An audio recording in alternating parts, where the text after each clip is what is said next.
압도적 뉴스 콘텐츠 3프로 뉴스룸입니다. 안녕하세요. 이주호 기자입니다. 안녕하십니까, 류종훈입니다. 네, 자 오늘도 아주 좋은 재미있는 퇴근길 뉴스 정리해 드리도록 하겠습니다. 근데 네. 저희 명앵커가 엔비디아 천비디아 가면 네, 삭발한다 그랬나 봐요? 그러게요. 근데 약간 조건이 좀 이상하던데.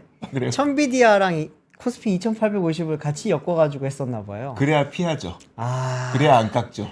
해칭을 잘했군요. 지금 이게 우리가 한 바구니에 계란은 담지 말라는 이 투자의 그 명언을 다시 한번 떠올리게 만드는 우리 네. 명앵커의 아주 살신 지혜로운 성인입니다. 네. 자, 첫 번째 뉴스부터 한번 볼게요. 자, 첫 번째 뉴스 헤드라인 열어주시죠. 자, 한국은행이 금리를 11번째 동결을 했습니다. 자, 결국 네. 뭐 여러 가지 효과가 있을 거예요. 그런데 이제 여기에서도 아무래도 연말 금리 인하를 기다리셨던 사실 영끌족들은 약간은 속이 좀 타게 됐습니다. 자, 일단 어떤 결정을 내렸는지부터 보면 한국은행이 기준금리를 3.5%로 결국 동결을 했습니다. 이 동결을 했다는 거는 사실 지금 완화보다는 약간 긴축 기조로 계속 유지를 하겠다라고 한 것이 맞는 거죠. 왜냐하면 소비자 물가 상승률이 아직 목표 수준인 2%에 충분히 떨어지지 않았습니다. 그리고 만약에 다시 한번 금리를 내릴 경우 물가 상승, 인플레이션이 다시 가속화될 가능성이 있기 때문에 그렇습니다. 자, 잠시 후에 또 더 자세하게 전해드리겠지만 오늘 경제 성장률 전망치를 2.1%에서 2.5%로 크게 높였습니다. 이 부분은 잠시 후에 또 말씀을 드리도록 하겠죠. 사실 연준에서 금리를 인하하려 하는 것을 좀 기다리고 있었는데, 그리고 연준의 금리 인하를 전 세계 모든 중앙은행들이 다 이렇게 목 놓아 기다리고 있잖아요. 네. 연준이 어떻게 하는지만을 기다릴 수밖에 없는 그런 상황인데, 만약에 이런 상황에서 우리가 완화적인 통화 정책 기조로 하게 된다면 금리를 떨어뜨리게 되면 당연히 이제 우리나라에서 자금은 금리가 더 높은 미국으로 흘러 들어갈 수밖에 없게 되잖아요. 네. 그러면 이제 통화 가치가 더 떨어지게 되는 원화 약세가 극심하게 나타나게 되는 부작용이 나타날 수도 있기 때문에 네. 함부로 지금은 금리를 인하기 어려운 상황입니다. 자, 물가 전망에 대해서 한번 보여드리겠습니다. 한국은행이 이제 오늘 그 물가 전망에 대해서 내놨는데 지난 2월 전망 당시와 같은 2.6%, 2.2%로 유지를 했습니다. 그래서 당초 우리가 전망을 했었던 물가 경로가 틀려지진 않는데, 그러니까 계속 떨어지는 추세는 맞는데 여전히 상방 리스크는 있다고 본 겁니다. 왜냐하면 1분기 경제 성장률 GDP 성장률이 1.3%로 서프라이즈가 나왔었잖아요. 그렇죠. 생각보다 경제가 강하다 보니까 네. 이게 물가 상방 리스크가 있다고 본 거죠. 자, 그런 것 때문에 이 그 금리 동결 기조는 계속 유지하겠다고 한 거고, 이 경제 성장률 전망치에 대해서 한번 보도록 하겠습니다. 경제 성장률 전망치는 사실 상향 조정될 것이 예고가 되어 있었습니다. 왜냐하면 기존에 뭐 OECD라든지 그리고 KDI라든지 우리나라의 경제 성장률 전망치를 1.3% 1분기 GDP 보고 다 올려놨었거든요. 네. 자, 그래서 한은도 마찬가지로 2.1에서 2.5%로 높여 잡았습니다. 자, 그런데 사실 이 부분이 약간 이상했는데, 저도 사실 1분기 GDP 성장률을 보도해드리면서 상당히 좀 민망했었어요. 그랬죠. 그게 왜 그랬냐면 우리 연초부터 올해 우리나라의 경제는 수출은 상당히 좋겠지만 네. 내수는 부진할 수밖에 없다는 다양한 전망들을 제가 이제 이 자리를 통해서 전해드렸었는데, 야, 수출은 좋아도 내수는 별로라며라고 했지만 실제 1분기 GDP 서프라이즈를 세부적으로 보면 1.3% 가운데 0.7%포인트가 내수였고 0.6%포인트가 수출이었거든요. 네. 그럼 제가 그렇게 그러니까 수차례 전해드렸던 그 내용이 완전 잘못된 거였었잖아요. 그래서 도대체 이게 뭐냐, 왜 내수가 좋게 나왔냐, 이 부분에 대해서 하는 조사국에서도 너무나도 좀 이상한 나머지 조사를 해봤습니다. 그래서 그 이유를 찾았는데, 일단 이전 지출의 조기 집행, 이게 가장 큰 이유로 손이 꼽혀졌습니다. 뭐냐면 이 이전 지출 조기 집행이라고 하는 거는 1분기 이전 지출이라는 거는 실업수당, 재해보상금, 사회보장기부금, 그리고 이런 생산활동과 무관하게 대가 없이 지급되는 돈, 요걸 이전 지출이라고 하거든요. 실제 기재부가 최근 발표했던 월간 재정 동향을 보면 지난 3월 정부의 총 지출이 85조 1천억 원이었는데 월간 기준 역대 최대치였고요. 그리고 1월부터 3월까지 누적 총 지출도 212조 2천억 원으로 1년 전 같은 기간보다 25조 4천억 원 증가했거든요. 그러면 이게 무슨 말을 하는 거냐? 1분기에 정부가 그 돈을 엄청 썼다는 거죠. 그렇죠. 많이 땡겨 썼다는 거죠, 사실. 엄청 땡겨 썼다는 거죠. 네. 그래서 우리가 지금 방금 말씀하셨던 땡겨 썼다를 말할 수 있는 진도율. 우리가 진도율이라고 부르죠. 1년 동안 써야 될 돈을 얼마나 빨리 썼습니까를 보는 진도율. 이게 1분기 이전 지출 진도율이 33.7%였었거든요. 그만큼 원래 후에 써야 될 것들을 좀 미리 땡겨 쓴 것 때문에 1분기에 내수가 좋은 걸로 나타났다. 네. 요렇게 하는에서도 얘기를 했습니다. 그래서 사실 이 돈을 1분기에 썼잖아요. 그리고 1분기에 워낙 그 성장률이 좋았잖아요. 네. 아마 2분기는 다소 좀 조정을 보일 가능성이 있다는 점도 한은에서 얘기를 하기도 했습니다. 자, 그렇게 되면은 사실 우리가 금리 인하를 기대하면서 좀 영끌족들이 좀 이자 비용 좀 줄일 수 있을까 했지만 사실 그 기대감은 약간 또 뒤로 밀리게 됐습니다. 시중은행들의 대출금리 인하에 대한 기대감도 함께 꺾일 수밖에 없기 때문인데요. 이렇게 되면은 은행들은 가계부채에 대한 리스크를 조절하기 위해서 네. 금리를 사실 좀 올립니다. 가상금리 같은 것들을 좀 조절해서 가계부채가 터지지 않게끔 좀 금리를 올리게 됩니다. 그렇게 되면은 결국 이 영끌족들의 빚 부담도 상당 기간 이어질 가능성이 있는 거죠. 실제로 지금 시중은행들이 대출금리의 중거금리가 되는 은행채 금리를 이런 상황을 좀 선반영해서 최근 오름세를 보이고 있거든요. 지난 이달 17일 3.742%까지 떨어졌던 5년물 금리는 보통 이제 그 5년 고정 혼합 네. 대출, 주택담보대출의 그 기준이 되는 거죠. 이게 22일에는 3.773%까지 좀 반등을 했기 때문에 사실 그 가계부채 관리를 위해서 은행들은 결국 좀 선제적으로 가상금리를 올리는 방식으로 대출 문턱을 높이고 있어서 아무래도 좀 당분간은 기준금리가 동결된 만큼 이자에 대한 부담도 당분간 이어질 가능성이 높습니다. 참 주변에 연끌족이 조금 있는데 약간 안 좋은 소식이 들리게 됐네요. 근데 이렇게 결과적으로. 되면 이렇게 되면 또 집값에도 영향을 미칠 수 있는 거겠죠? 그렇죠. 사실은 기준금리 같은 경우에는 대출금리랑 바로 연결이 되기 때문에 부동산에 사실은 직간접적으로 많은 영향을 미치게 됩니다. 그렇기 때문에 지금 뭐 1분기 계속 지금 좋았고 현재도 계속 오름세라고 하는 이야기들이 많은데 이게 연끌족뿐만이 아니라 이제 앞으로 나올 새로운 신규 거래에도 좀 많은 영향을 미칠 수가 있게 되죠, 사실. 네. 그리고 아까 말씀드렸지만 이제 어쨌든 앞으로 쓸 거를 많이 땡겨온 거잖아요.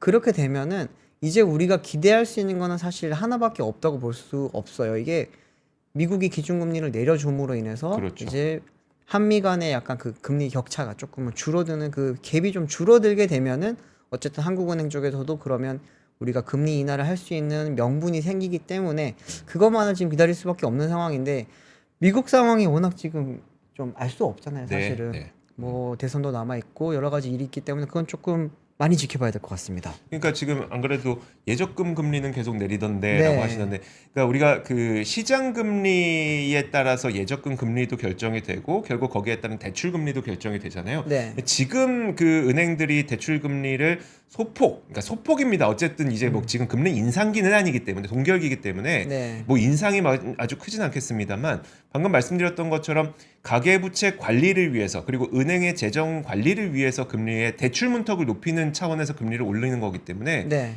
이건 예적금 금리는 잘 안 올라가죠. 그렇죠. 네, 잘 안 올라가죠. 네. 자, 이어서 바로 그래서 부동산 뉴스도 좀 준비가 되어 있죠. 네, 바로 부동산 뉴스 말씀드리겠습니다. 지금 이게 아직까지는 뭐 시장이 직접적으로 아직까지 바로 영향을 주는 건 아니기 때문에 뭐 5월 셋째 주까지는 집값이 네. 좀 올랐습니다. 음. 부동산원이 매주 발표하는 5월 그 주간 아파트 동향인데요. 아파트 가격 동향을 보면 5월 셋째 주 기준으로 매매 가격이 전국 기준입니다. 전국 기준으로 이제 0.01% 상승했습니다. 근데 전국 아파트 가격은 지금 제가 계속 전달을 해드리면서 계속 하락세를 말씀을 드렸잖아요. 네. 그러다가 이제 이번에 상승세로 좀 돌아섰는데 이게 지난해 11월 13일 0.02% 오른 이후 27주 만에, 그러니까 반년 만에 이제 전국 집값도 오름세로 돌아섰다는 이야기입니다.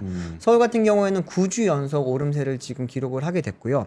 조금 이번에 좀 제가 뭐 자료를 보다가 놀란 거는 계속 말씀드리면서 강남 3구라든지 다른 지역들은 많이 오름세였지만 노도광이라고 지역들 있지 않습니까? 네. 노원, 도봉, 강북구 같은 경우에는 계속해서 하락세였는데 이번에는 노원과 도봉구 같은 경우에 보합으로 바뀌었고요. 강북구 같은 경우에는 0.01% 상승으로 전환이 됐습니다. 네. 이렇게 되면서 이제 어떻게 보면은 서울 전 지역이, 어떻게 보면이 아닙니다. 서울 전 지역이 지금 다 상승세 또는 보합세로 지금 다 바뀐 상황입니다. 결국에는 지금 서울 아파트 값은 이제는 더 이상 마이너스는 아닌 게 확실한 게 된 것 같아요. 네. 그리고 이제 전국 집값도 조금 이제는 변동이 있는 상황이고요. 제가 이번에 보면서 이제 조금 눈여겨봤던 거는 역시나 이제 경기권이었는데 한번 좀 표를 지어 보여주시면 좋겠습니다.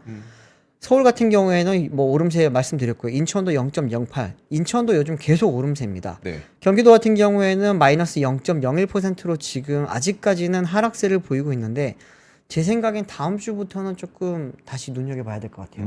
그 부분은 이따 말씀드리고요. 대구 같은 경우에는 여전히 0.05%가 마이너스고 이제 제주도도 0.05%가 마이너스입니다. 지금 대구와 제주 같은 경우에는 계속해서 전국 최저 지금 상황이라고 볼 수 있어요. 최악의 상황이에요, 사실. 네. 그리고 대구는 이제 뭐 수성구라든지 흔히들 말하는 좋은 지역에서도 지금 이제는 집값이 계속 빠지고 있고요. 무엇보다 이제 전세 가격이 조금 더 불안합니다. 전세 가격은 53주 연속, 서울 지역 경우에 53주 연속 지금 상승세를 보였습니다. 표 계속 보여주십시오. 서울 지역 같은 경우에는 0.1% 올랐고요. 인천은 0.22% 올랐습니다. 전국에서 가장 많이 오른 지역이 지금 인천입니다. 그리고 경기도가 지금 이제 0.11%가 올랐거든요. 제가 앞서 경기도 말씀을 왜 드렸냐면은 어제 이제 정부에서 발표했던 1기 신도시 선도지구라는 곳이 있습니다. 네. 아시겠지만 1기 신도시는 이제 1990년도 그때 초반에 수도권 지역에만 30만 호의 아파트를 이제 한꺼번에 공급을 했었죠. 네. 이제 그 1기 신도시 중에서 지금 39,000호를 최대 39,000호까지 잡아서 선도적으로 재건축을 진행을 하겠다라고 하는 이제 어제 발표가 있었습니다. 그렇기 때문에 이제 39,000세대에 대한 선도지구가 선정이 되고 이게 네. 공사가 진행이 되게 되면은 나머지 그 해당되는 39,000호는 이주를 해야 됩니다. 이주를 하게 되면은 그 인근 지역의 전세값이 오를 수밖에 없어요. 그러네요. 그들이 갑자기 살 곳이 없어지기 때문에 이주를 많이 할 겁니다. 그들이 뭐 집을 팔고 나갈 수도 있겠죠. 네. 근데 이제 그게 아니라 나는 이주를 해서 나중에 다시 들어오겠다. 아니면 그 지역에 있는 아파트 값이 좀 더 올랐을 때 다시 팔겠다라고 하는 분들은 전세를 찾아서 월세를 찾아서 이사를 갈 거란 말이에요. 그렇기 때문에 이제 경기도 같은 경우에는 지금은 0.11%인데 제 생각에는 다음 주부터 해서 이제 11월 달까지 조금 상승세가 이어질 수도 있지 않을까라고 하는 약간 그런 좀 불안한 전망을 해볼 수 있을 것 같고요. 대구 같은 경우에는 뭐 전세도 0.04%가 빠졌습니다. 세종시도 지금 0.04%가 빠졌고 제주도도 0.03%가 빠졌습니다. 수도권이 지금 전반적으로 아파트 가격이 조금 뭐 좋게 말하면 분위기가 좋고요. 네. 나쁘게 말하면은 이제 점점 약간 불안한 그런 상승세를 점점 보여주고 있다라는 말씀을 드릴 수가 있을 것 같아요. 이게 부동산 뭐 상승론자, 하락론자의 이야기가 아니고요. 지금 금리 상황이라든지 이런 유동성 상황을 봤을 때 앞서 당겨 쓴 게 좀 많습니다, 사실. 네. 그러다 보니까 하반기에 어떻게 될지 지금 불안감이라든지 불확실성이 점점 커지고 있는 가운데 상승세를 보이고 있다. 이 부분이 어떻게 보면은 나중에 크게 터질 수도 있지 않을까라고 하는 그런 걱정이 되기 때문에 이런 말씀을 드리는 거고요. 제가 부동산 하락론자도 아니고 상승론자도 아닙니다. 네. 그렇기 때문에 그 부분은 조금 뉴스로서 말씀드리는 거예요. 정보 제공이고 이거는 거기에 대한 약간 인사이트로 말씀을 드리는 거기 때문에 지금 당장 뭐 매매를 하라 마라 이런 이야기는 아닙니다. 하지만 그런 정보는 언제든지 가지고 계시다 보면 나중에 본인께서 이제 전세를 계약을 한다든지 아니면은 집을 매매를 하실 때 조금 도움이 될 수 있기 때문에 제가 매주 전달을 드리고 있습니다. 와, 그런데 저는 이런 모습을 보면서도 항상 마음 한켠에 네. 좀 씁쓸함이 남는 게 네. 지금 매매 가격 지수 그나마 이 서울과 경기 지역이 좀 하락하다가 좀 상방으로 돌아서려고 하는 모습이잖아요. 하지만 그 밑에 보이는 앞서 말씀해 주셨던 것처럼 제주라든지 네. 부산이라든지 대구라든지 광주라든지 이게 지역과 수도권의 격차가 너무나도 좀 커지고 있어서 맞습니다. 저희가 뭐 말로는 표현하기 쉽게는 뭐 지역 소멸이다 이런 얘기를 하긴 하는데 실제로 지방 지역에 가보면 빈집이 그렇게 많다고 하잖아요. 많았죠. 네, 그리고 지금 많죠. 집값이 또 서울이나 경기 지역에서 사시는 분들은 전혀 상상할 수 없겠지만 그 지역 어느 곳을 가면 네. 그 예를 들어서 이제 저희 와이프가 옛날에 살던 어렸을 때 살던 곳에 그 빌라가 하나 있었다는 거예요. 네. 그 당시에는 이제 맨션이라고 썼죠. 아, 맨션. 네. 기억나시죠? 네. 맨션 그 글씨도 맨션이라고 쇼니죠, 써요. 쇼. 네. 그 어렸을 때 워낙 가난해 갖고 그 맨션에 사는 친구들이 그렇게 부러웠었는데 네. 그 거기를 갔는데 지금 그 집이 아직도 있대요. 그 맨션이 아직도 있는데 거기가 거래가 뭐 몇 천만 원이 안 된다고 하더라고요. 매매가가. 그러니까 이게 우리가 서울이나 경기에서 상상할 수 없는 가격이 지방에서는 지금 벌어지고 네. 있는 상황. 뉴스로만 보더라도 막 600만 원에 거래되는 집도 있고 이런 것처럼 그렇죠. 와 이게 참 부동산 시장이 살아나는 것도 중요하겠지만 그리고 너무 거품이 불지 않는 것도 중요하겠지만 양극화. 양극화가 어떻게 해결돼야 될 것이냐에 대해서도 참 깊은 고민이 있어야 되지 않을까. 사실은 정말 심각해요. 이게 신축 분양 같은 경우에 다들 뭐 이제 저희가 수도권에서 많이 있다 보니까 네. 뭐 10억, 수억이 지금 우습게 들리기도 하는데요. 지방으로 내려가면 지금 미분양된 아파트들 같은 경우에는 9천만 원에 가져가세요. 이런 것들도 맞아요. 많습니다. 네. 신축인데도. 그러다 보니까 지금 양극화가 굉장히 좀 심화가 되고 있고 제가 지난번에도 한번 말씀드렸지만 양극화로 인해서 만약에 지방 부동산 시장이 침체가 아니라 터지게 되면은 PF 같은 게 터지게 되면은 그거는 결국에는 수도권에 있는 건설사들도 똑같은 피해를 받기 때문에 네. 그 부분은 조금 많이 우려를 해야 되는 상황이고요. 정부에서도 이제 지방 부동산 살리기 위해서 뭐 좀 특혜 대책들 정책들을 지금 많이 내놓고 있는데 안 통하고 있어요. 그러니까요. 네, 지방 사는 분들이 오히려 돈 있는 분들은 지금 수도권 아파트를 오히려 구매하러 오시고 계시거든요. 그런 걸 봤을 때 좀 이 인구학적으로 조금 다시 좀 접근을 해야 되지 않을까. 부동산적으로가 아니라 그 부분에 대해서는 좀 정책을 정부라든지 지자체라든지 이런 곳에서 잘 좀 만들어야 될 것 같습니다. 자, 그렇습니다. 그리고 다음 뉴스 한번 보겠습니다. 다음 뉴스도 와 이렇게 오늘 별로 기분 좋은 소식들은 아니네요. 자, 네. 다음 뉴스 한번 보겠습니다. 올해 1분기 우리나라 가구의 실질 소득이 통계청에서 발표가 됐는데 7년 만에 최악이라고 합니다. 이게 그 왜 그러냐면은 일단 물가가 높은 거는 당연할 거고 그리고 보통은 상여금을 받아서 실질 소득이 좀 늘어나는 측면이 있었다면 이제 작년 그 되게 안 좋았었잖아요. 기업 네. 경기가 안 좋았었는데 그러다 보니까 상여금이 감소한 것이 이중고로 작용을 했다라고 하는 겁니다. 결국은 이제 실질 근로소득이 2006년 통계 작성 이래 가장 큰 폭으로 줄어들기도 했고 가구 실질 소득은 7년 만에 가장 큰 폭으로 감소하기도 했고요. 자, 일단 명목소득부터 말씀드리면 명목소득은 한 가구당 월 평균 소득이 512만 2천 원으로 1년 전보다 1.4% 증가했어요. 네. 그럼 가계 소득은 네네 이렇게 증가를 했고요. 자, 그러면 실질 소득은 어떠냐면 명목 소득이 증가했음에도 불구하고 가계 실질 소득은 1년 전보다 1.6% 감소한 겁니다.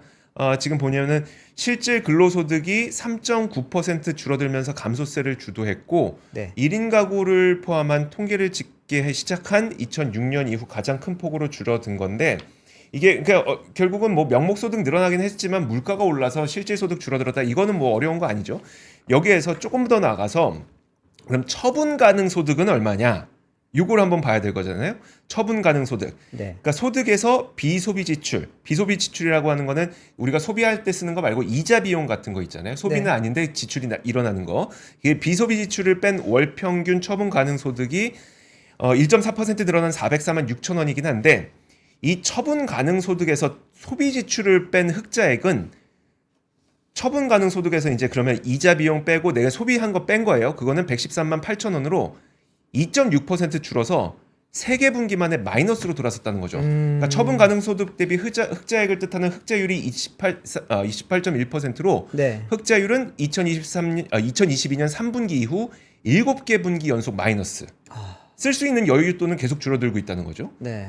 그러다 보니까 사실 뭐 실질 소득이 좀 높아졌다고 하고 또 물가가 좀 높았다고 하고 그리고 상여금을 못 받았다고 하고 이것 때문에 실질 소득이 좀 줄어들었다고 하지만 사실 우리의 그 주머니는 계속 얇아지고 있는 그러게요. 그런 현상을 너무나도 극명하게 보여주고 있습니다. 또 한 가지 눈에 띄었던 게 뭐였냐면 이번에 그 소득 분배 지표가 개선됐다는 거예요. 소득 분배 지표. 그러니까 네. 고소득의 소득은 그렇게 크게 늘어나지 않고 저소득층의 소득이 그나마 좀 상대적으로 잘 늘어났다. 이게 네. 소득 분배가 잘 됐다는 거잖아요. 그렇죠. 근데 그 이유를 보니까 앞서 보여드렸던 것처럼 상여금을 못 받아서 상여금은 대부분 이제 고소득자분들이 조금 더 많이 받게 되니까 그렇죠. 상여금이 빠지니까 그분들의 소득이 마치 조금 덜 늘어난 것처럼 보이지만 그러면 상여금을 일시적으로 못 받아서 이 소득 분배가 좀 고르게 된 것처럼 보인 거는 지속 가능한 거냐라고 놓고 봤을 때 그렇지 못하다는 거죠. 그렇죠. 이거는 네. 질이 낮은 소득 분배의 그런 모습 아닌가요, 사실은? 소득 분배라고 하기 어렵죠. 그렇죠.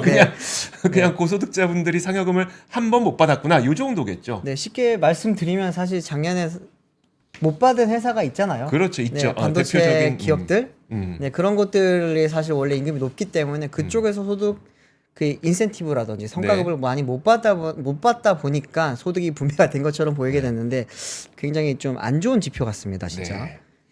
자, 그리고- 저희도 사실 지금 보면 되게 자, 얇아지는 게 느껴지고 있지 않습니까? 우리가 네. 삶이 참 팍팍합니다. 그러니까요. 자, 그리고 다음 뉴스 한번 보도록 하겠습니다. 네, 다음 뉴스는 저희가 보면은 막 스팸 문자 되게 많이 오잖아요. 네. 알 수 없는 스팸 문자들, 뭐 주식 투자하세요. 네. 찍어줍니다. 네.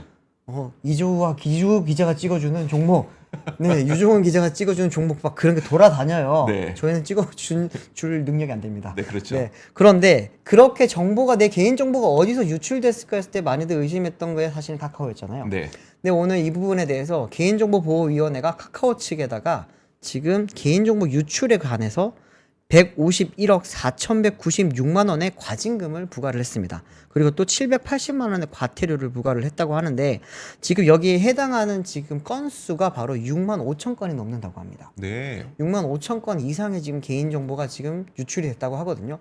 이를 통해서 지금 카카오가 여기에 대해서 제대로 된 조치를 하지 않았다라는 게 문제였고요. 그러면은 어떻게 유출이 됐는가 여기에 대해서 개보비 쪽에서 지금 유출 과정을 설명을 해놓은 게 있는데요. 표를 하나 조금 띄워주십시오. 네. 띄워주시면은 오픈 채팅방이라는 거 있지 않습니까? 아무나 들어갈 수 있는 거요. 네. 오픈 채팅방이 사실은 보안이 조금 취약합니다. 아. 여기서 이제 뭐 친구를 추가를 한다든지 아니면 다른 방법을 통해서 일반 그런 개인의 카카오 뭐 아이디를 알아낸다든지 이렇게 해서 친구 추가를 해요.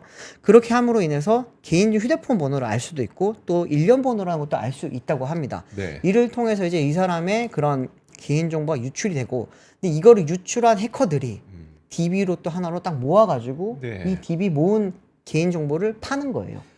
그러면 이제 그 회원 일련 번호, 저 일련 번호를 알면 누구인지를 특정할 수 있는 거네요. 그렇죠. 1, 2, 3, 4, 5, 6이 2주호면 네, 1, 2, 3, 4, 5, 6을 찾아내면 2주호를 찾을 수 있는 거네요. 그렇죠. 그럼 개인정보 이건 암호화가 안 된 개인정보라고 볼 수 있지 않나요? 그렇습니다. 그래가지고 이 부분에 대해서 이제 앞서 지적이 한번 들어갔고요. 네. 그래서 이제 카카오톡에서는 카카오에서는 이 부분을 조금 보완을 했는데 2020년 8월부터는 임시 아이디를 암호화를 시켰습니다. 그런데 기존에 개선되어 있던 이제 그런 오픈 채팅방에서는 이게 똑같이 암호화가 적용되지 않은 거예요. 네. 쉽게 말하면은 신규 오픈 채팅방만 된 거고 기존의 거는 이제 소급 적용이 안 됐다고 볼 수가 있는데 이를 통해서 이제 여기로 뭐 회원들의 지금 6만 5천 건 이상의 그런 정보가 유출이 됐다 보니까 이 부분에 대해서는 카카오 쪽에서 좀 조심을 해야 된다고 하고 또 하나는 이번에 지금 151억 원이라고 하는 과징금이 역대 과징금 중에 가장 많은 규모라고 합니다. 가장 큰 규모라고 합니다.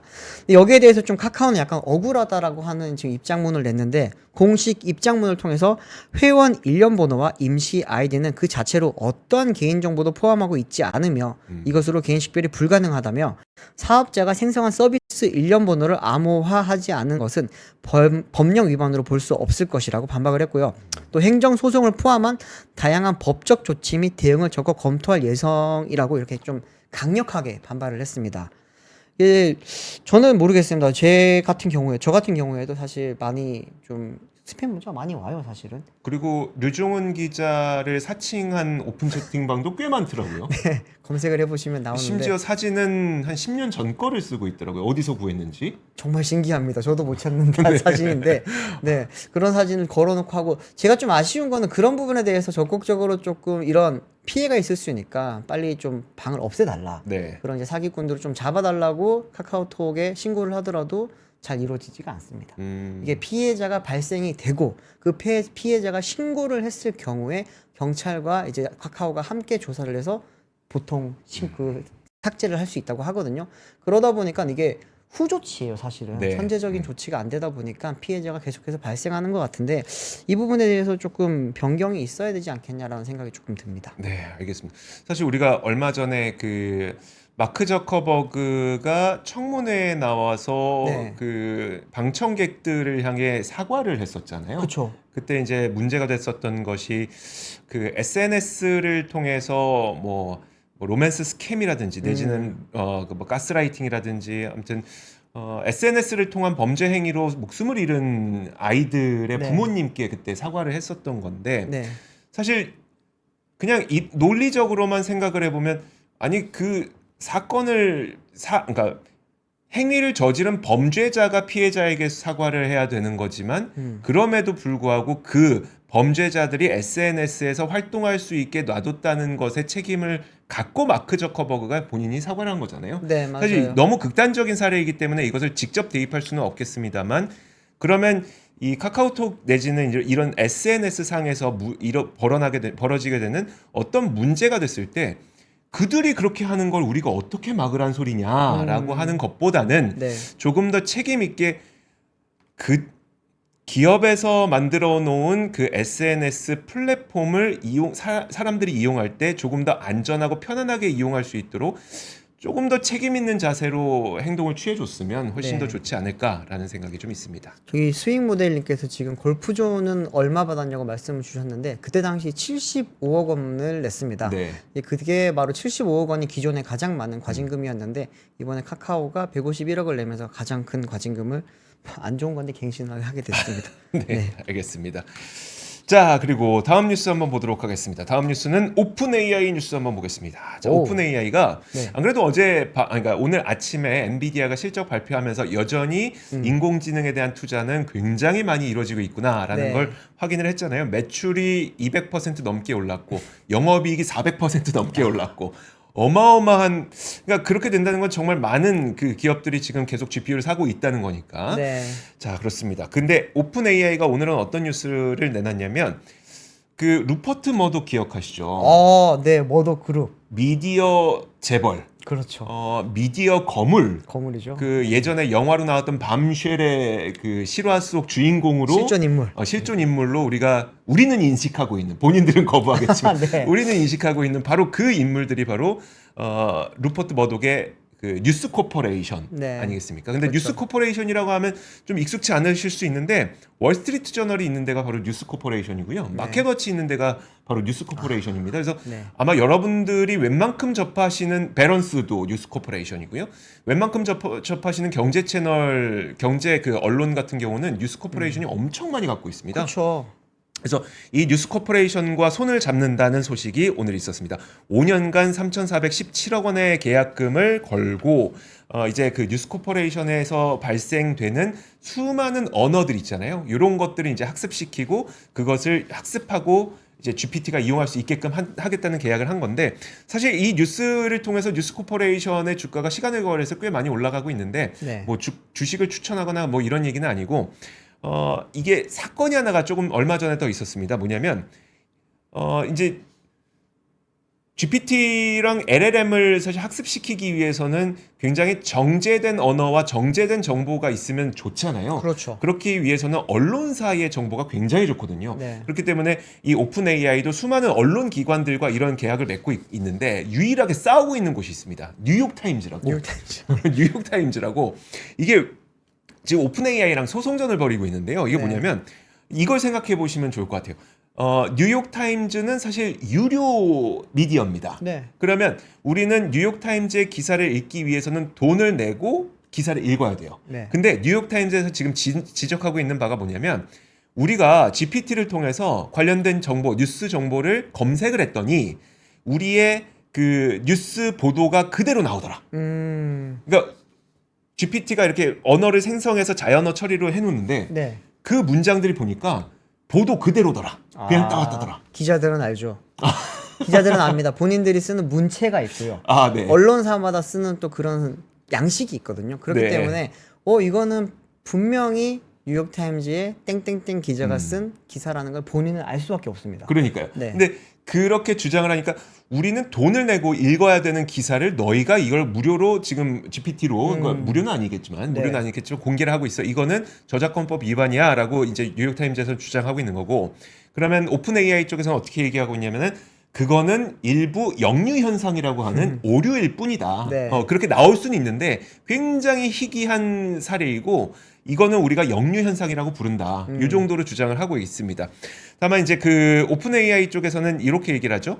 누군가 이제 저작물인 책을 복사해서 그대로 팔면은 당연히 저작권 침해인데 네. 제가 그 책을 읽고 제 머리로 그 책을 요약 정리해서 네. 여러분들에게 함께 공유를 하면 그게 저작권법 위반이겠냐라고 하고 있기 때문에 사실 이게 싸움이 어떻게 진행될지는 이제 재판부의 판단이 나와봐야 되겠지만 이런 싸움을 진행하고 있거든요.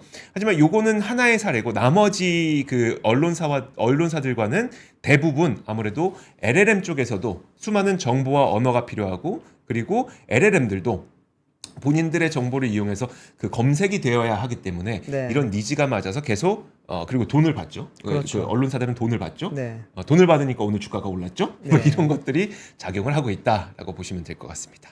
맞습니다. 이게 뭐 내가 그 AI가 학습한 내용을 주는 거에 대해서 뭐 딴지를 거느냐라고 하는데 학습을 할 때 돈을 주고 학습을 했는지가 사실은 중요할 거 아닙니까? 네. 이게 오픈 AI 쪽에서 뉴욕 타임즈를 구독을 하고 있지는 않을 거니까. 그렇죠. 네, 그런 부분이 좀 문제가 되는 것 같은데 사실 아무래도 이것도 계약이 네, 된 거였었어요. 계약이 된 거예요. 그러니까 네. 돈을 내고 쓰는 거긴 한데 네, 문제는 네. 그거죠. 똑같은 문장이 왜 나와? 그러니까 우리 그 논문 표절 네네. 그런 거죠. 논문 표절 같은 거죠. 그러면 안 되죠. 예. 네. 근데 뉴욕타임즈가 보기엔 야 표절인데 우리 거 그대로 따왔는데가 그들의 주장인 거고 오픈 AI 쪽에서는 그런 일이 발생할 수는 있는데 굉장히 희귀한 역류 현상이야라고 주장을 하고 있는 거고요. 네. 두고 보면 알겠죠. 네. 네. 다음 소식은 성심당 이야기 잠깐 해드리겠습니다. 성심당 매장이 지금 문제가 좀 있잖아요. 사실 그렇죠. 특히나 대전역 역사 매장이 지금 4번째 유찰됐다고 합니다. 뭐 많이들 지금 알고 계시겠지만 월세 개념으로 내고 있던 월 수수료가 4억 4,100만 원을 내고 있었거든요, 매달. 네. 이게 그렇게 낼 수 있었던 건 내게 됐던 거는 이제 월 평균 매출이 26억 원 정도 됐습니다. 기존에는 한 1억 정도 내다가 4억 4천만 원 이상을 내게 되다 보니까 이제 성심당 쪽에서는 우리가 이 공개 입찰에 참여를 할 수 없습니다라고 이야기를 했고 그게 지금 한 번, 두 번, 세 번, 4번 유찰이 됐습니다.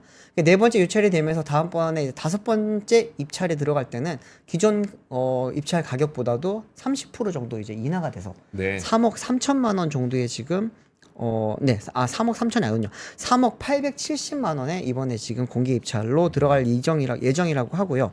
만약에 이번에도 유찰이 된다. 네. 그러면은 그때부터는 계속 이제 더 이상 할인은 없고 3억 870만 원으로 계속 이렇게 입찰을 하게 됩니다.